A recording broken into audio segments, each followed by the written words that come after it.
Salam sejahtera and good day to everyone. Welcome back to our lecture, still under endocrine system. And now is lecture 3. The title of this lecture is Mechanism and Regulation of Hormone. And we move to the next slide. So please make sure you have my lecture notes together with you. Okay, so this is the learning objective. So at the end of this lecture, you'll be able to describe the mechanism of action of hormones. And for your information, we have two mechanisms of action.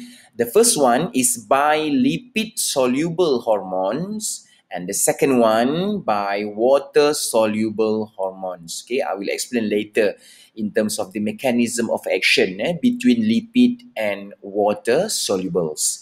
And then the second one is to explain the cascade effects in hormone action. Okay, guys. So we move to the first mechanism of action, which is the lipid solubles. Okay, now, before that, action of hormone, okay, the hormone must bind to receptors of the target cells. These receptors are located either inside the cell or in the plasma membrane, depending on whether the hormone is lipid soluble or water soluble.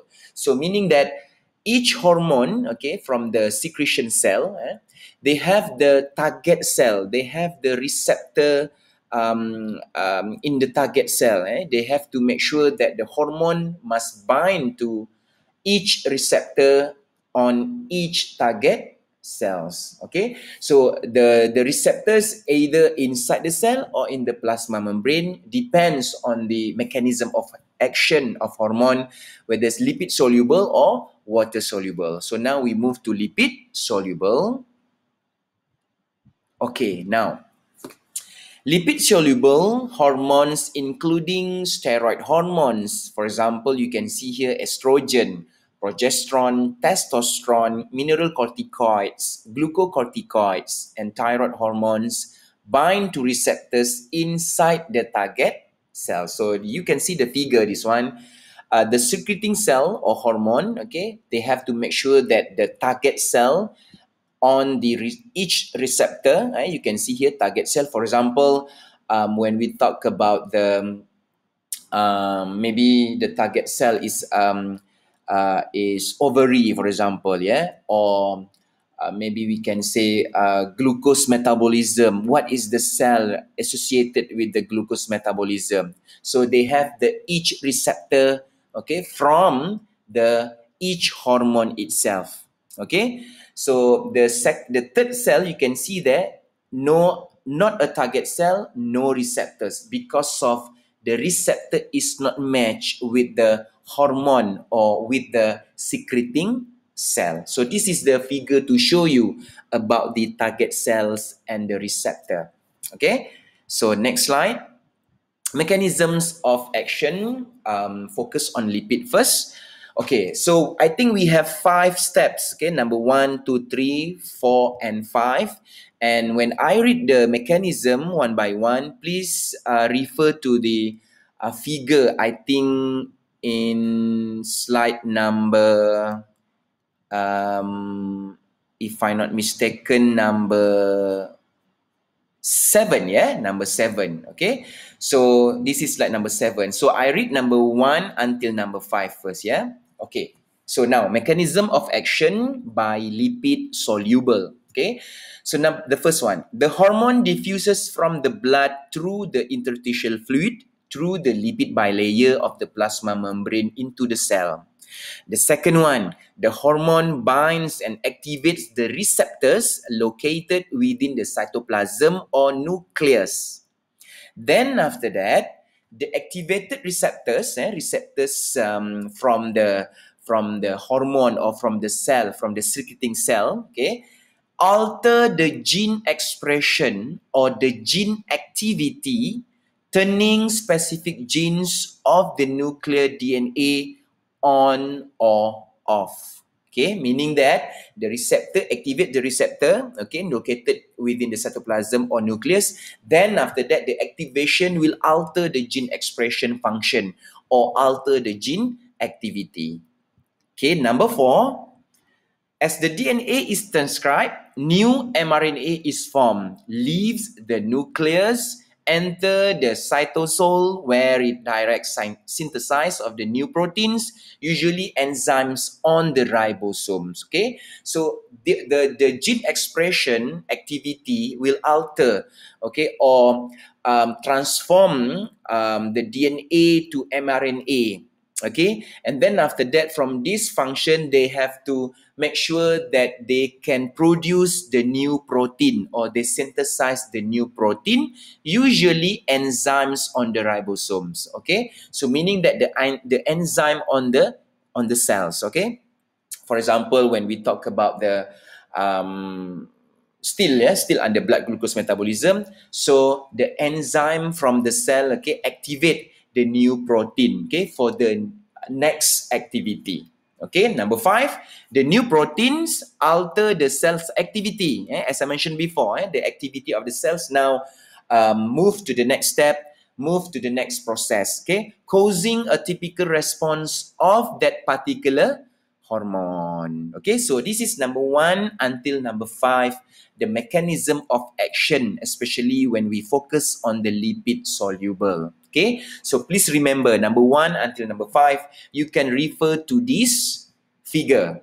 Okay, so you can see number 1, okay, the hormone, okay, in the blood capillary, then the lipid soluble hormone diffuses into the cell, then they have to make sure that the lipid soluble hormone match with the receptor, okay, from the target cell. You can see here number 2, when the receptor is activated, okay, hormone complex alter the gene expression inside the nucleus. Okay, then from the gene expression function, they have to make sure the gene expression produce the new activity, the new mRNA, the new protein on ribosomes. Then from this function, the cells have new activity, or new protein alter the cells activity. So what is the activity? Okay, depends. For example, blood glucose metabolism, um, um, LH in the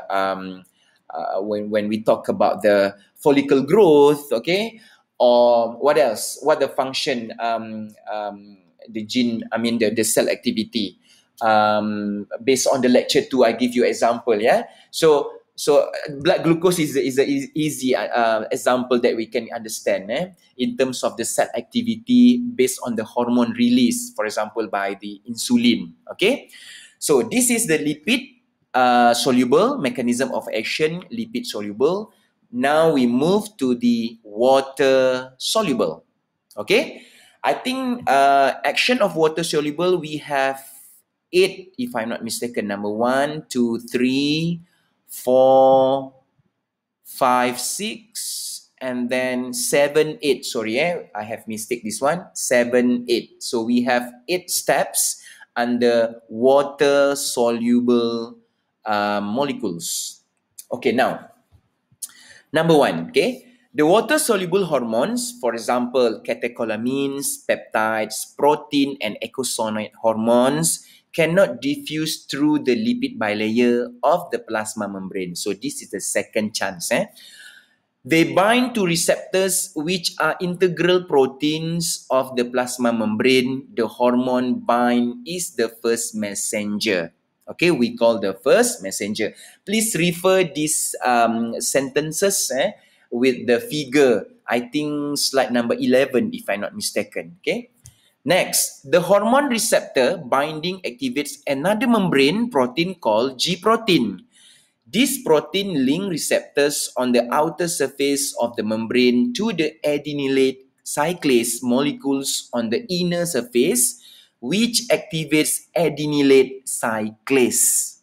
Okay, so the first one is the first messenger. After that, they activate the G protein, which activate the adenylate cyclase. Now, the third one, a second messenger is released inside the cell where the hormone stimulate response take place. Okay, we can move to number 4. A common second messenger is cyclic AMP or CAMP, synthesized from ATP catalyzed by the enzyme adenylate cyclase, which is attached to the inner surface of the membrane. And you can see here, ATP by the anilate cyclase produce the cyclic AMP. Okay, so the dash one, okay, the sub sentence, that one is the hormone, is an example of hormones. Hormone employing CMP and adenylate cyclase include catecholamines, ACTH, FSH, LH, glucagon, PTH, TCH, and calcitonin. So that is the example under hormones employing CMP and adenylate cyclase. Okay, now we move to number 5. Cyclic AMP or CAMP activates one or several protein kinase which phosphorylates, adds a phosphate group, cellular proteins. The donor of the phosphate group is ATP, which is converted to ADP. Okay, activated protein kinase will phosphorylate one or several enzyme system, in turn regulating other enzyme secretions, protein synthesis, or changing membrane permeability, hormonal responses. And number 6, enzyme activated by phosphorylation in turn catalyze reactions which produce physiological responses. So number 6 is towards to the cell activity, towards to the new cells activity. Then what happened number 7? Okay, that one is number 7, number 6. Once hormone action is complete, cyclic AMP is broken down to AMP by phosphodiesterase present in most cells.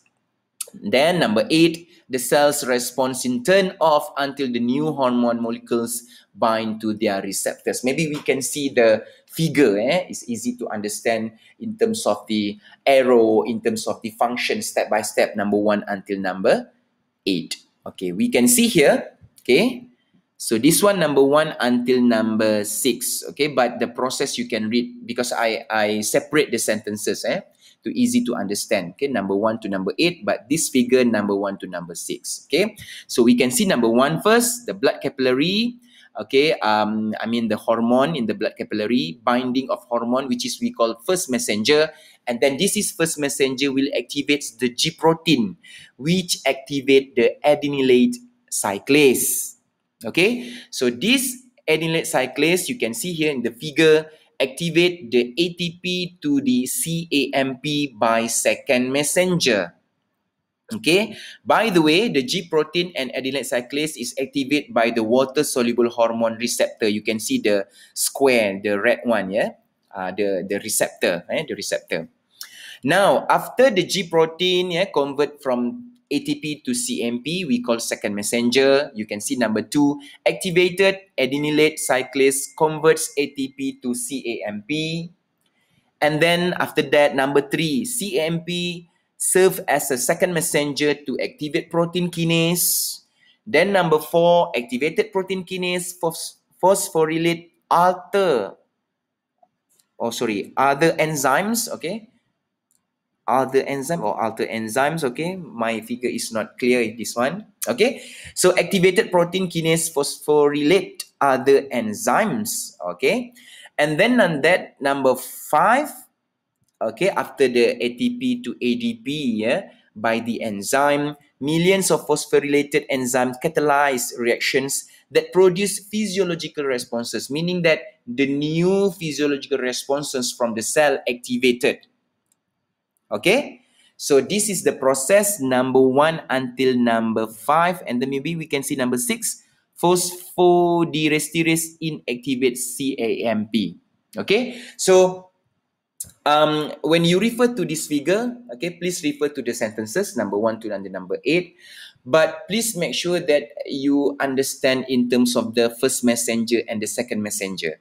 First messenger is what happened, binding hormone to the receptors and then activate the G protein, okay, which activate the adenylate cyclase. The second messenger is inside the cell, okay. Compared to between water and lipid soluble, lipid we can see very clear in terms of the gene expression, the gene activity, what happened when the new protein activate the cell activity. But in this water soluble, we can see that it's more focused on the energy, focused on the protein kinase by the enzyme from ATP to CAM